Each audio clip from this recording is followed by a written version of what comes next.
Hey guys, this is Brad at Unwired View. Today I'm checking out the Samsung Fascinate on Verizon. This is the Samsung Galaxy S phone. We have already reviewed the Captivate, the Vibrant, and the Epic 4G on all the other major carriers for the US. So the Fascinate is really the fourth and final one in the lineup from what we've heard so far. Certainly there may be future Galaxy S phones for all we know, but I'm not really counting on it and I'm not expecting it. So, with this one here, there are a lot of similarities between all the other Galaxy S phones because all the specs are the same. Everything is meant to be pretty much the same exact kind of phone. But there are design differences and a few other things internally. So that's what we're going to focus on more today is some of the key differences between this phone, the Fascinate, and all the other Galaxy S phones out there. So join with me.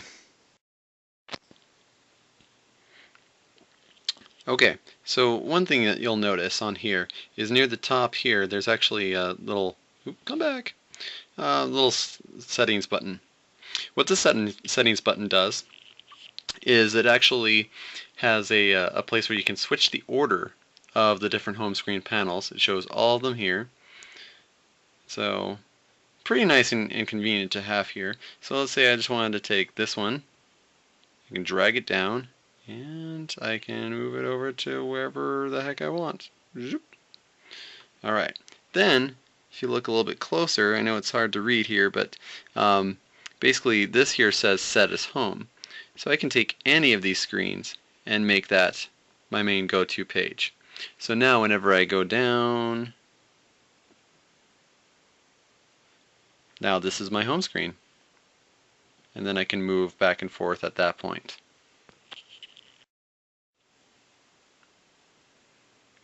Another big difference that you're going to notice right off the bat, and I think this is one of the most key differences, just because it's the most noticeable, and frankly, in a lot of cases, it can be the most annoying. Right up here, you can see that the search engine of choice for the Fascinate is Bing. Now, this is the first time that we've actually seen Bing used on an Android. Now, we've seen Yahoo used on some of the AT&T Android handsets, but this is the first I've ever reviewed an Android phone using Bing. Now, for most, that might not be a huge issue. Using Bing, well, it's a search engine and it gets the job done, right? Well, not everyone feels that way. A lot of people are very picky about which search engine they use. And you think, okay, with it being a Google Android phone, well, it's going to have Google Search, or at least an option to change that. But no, not as of this point. This could certainly change in a future update, and that's something that Verizon has alluded to, is that there will be a software update of some kind coming out that will have Google Search as a possible option. So that's one thing that definitely needs to be brought to your attention, is that you're going to have a completely different search engine, which, again, if you're a Google fan, this might not be the greatest news to you. Also, something worth pointing out is the inclusion of a task manager on the Fascinate. This, to me, is not a huge issue. I don't really care either way because, frankly, I can go through here. I've already gone in the market, downloaded the Advanced Task Killer, and I can just go directly in there and see all of my open applications. Now, what Verizon has done here with the Fascinate is just trying to make it as simple as possible.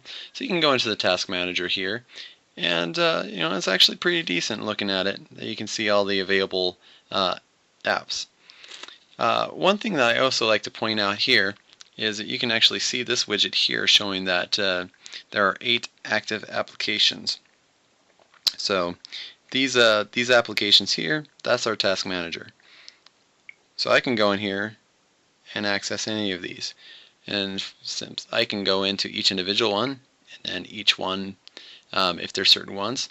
Now the interesting thing is it's actually showing me how much it's actually using on the CPU and how much RAM it's using.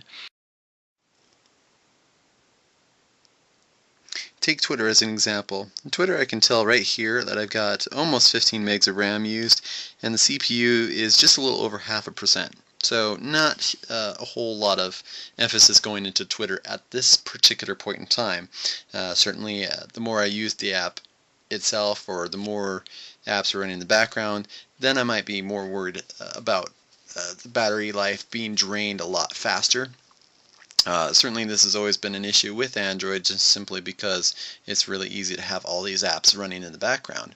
So it's always a good idea to have this task manager, whether you use the one that comes included on the Fascinate. That's really up to you, of course. Now looking at this here, certainly you can see quite a few different options. One is, oh, nice little thing that talks about how you can save your battery life by using the task manager. Definitely something worth checking out. The summary shows how much RAM is being used at the moment, how much storage space, so all very important things that can contribute to battery life as well.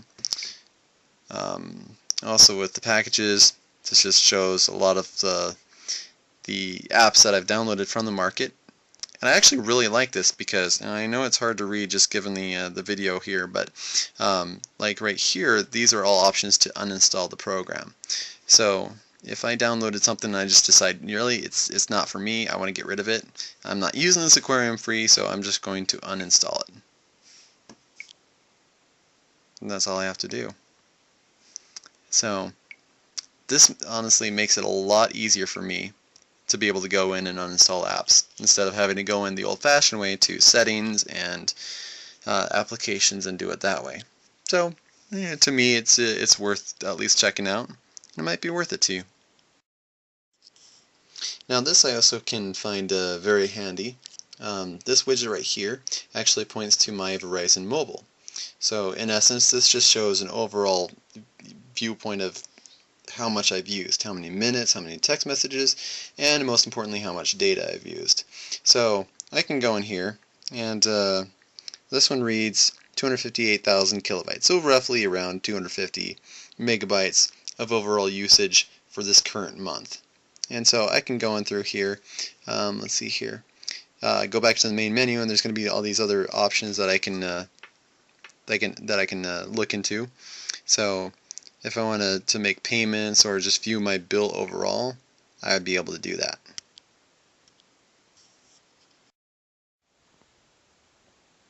Okay, now here's a couple other options that are new to me, at least for the Fascinate. I noticed down here the car cradle and desk cradle. I thought, okay, interesting names. I'm not sure exactly what's going on here. So I go in, car cradle, and this basically offers different applications that you would be using in the car. Obviously you don't see anything like messaging or Twitter or anything like that. You got the more important stuff like viewing the maps, navigation, voice searches, contacts, stuff that you would actually be well, legally able to use in your car, and that would actually come in very handy. So voice search, obviously. So now I can go in and just say, call Brad Mullen. Don't know if it will actually pick it up because, well, I was saying a whole lot of other things, but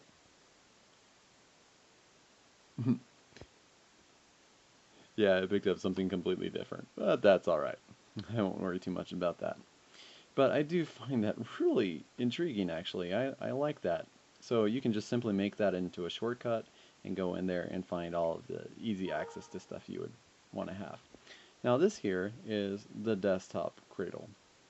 And of course, just like the car cradle gave you all the applications and things that were necessary for you while you're in the car, this does the same for while you were having your phone just on the desktop.